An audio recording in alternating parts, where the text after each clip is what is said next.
श्रीहरि मनोविलासिनी श्रीनिधि महाप्रचोदिनी श्रीसुखी सुमंगलांगिनी सर्व इष्ट सुप्रदायिनी ನಮ್ಮ ಮನೆಯಲ್ಲಿ ಬಂದು ನೆಲೆಸಮ್ಮ ಶಾರದೆ ಜೊತೆಯಲ್ಲಿ ಹಾಡಿನಲ್ಲಿ ಅಮ್ಮ ಲಕ್ಷ್ಮೀ ಮಹಾಲಕ್ಷ್ಮಿ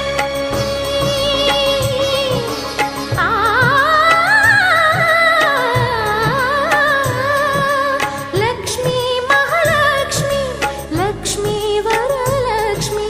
ಲಕ್ಷ್ಮೀ ಗೃಹಲಕ್ಷ್ಮಿ ನೀ ನಗುವಾಗಿ ನಗವಾಗಿ ಬಾರಮ್ಮ ಬಡವ